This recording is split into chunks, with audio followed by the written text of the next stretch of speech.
शारदा माझी जवळची मैत्रीण ना तू.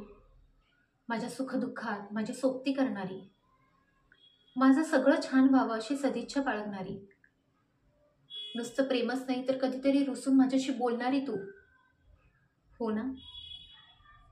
आई पण तशीच आहे. माझ्या बाबतीत अधिक हळवी आहे ती.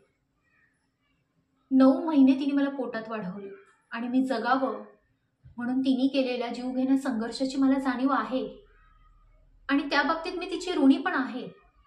अर्थात आता आई माझ्याशी सरळ बोलत नाही, आडून दत्तादादांमार्फत बोलते, पण तिच्या काळजाचा कालवा कालव दिसतो मला.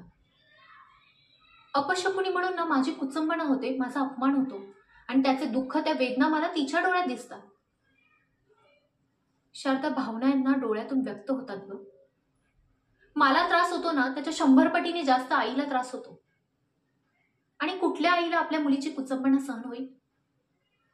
माझ्या भविष्याबाबतीत, माझ्या लग्नाबाबतीत विचारांचा वनवा तिच्या अंतरंगात भडकलाय. माझ्याशी अप्रत्यक्षरित्या ती टोचून बोलत असते. त्याचा राग ती माझ्यावर नाही, ती तिच्या स्वतःवर काढत असते. माझी आई माऊली उगाच चेहऱ्यावर रागाचा मुखवटा धरून माझ्या सुखासाठी रात्रंदिवस तडफडत असते. माझी आई माऊली. मला ना माझं दुःख आहे ना जवा एवढं वाटतं, पण माझ्या आईचं दुःख आहे ना आभाळा एवढं वाटतं. देवा, मला शक्ती दे. माझ्या हातून असं काहीतरी कार्य घडू दे की माझ्या आईच्या चेहऱ्यावर आनंद येईल. मला माझ्या आईला आनंदी हसत पाहायचंय.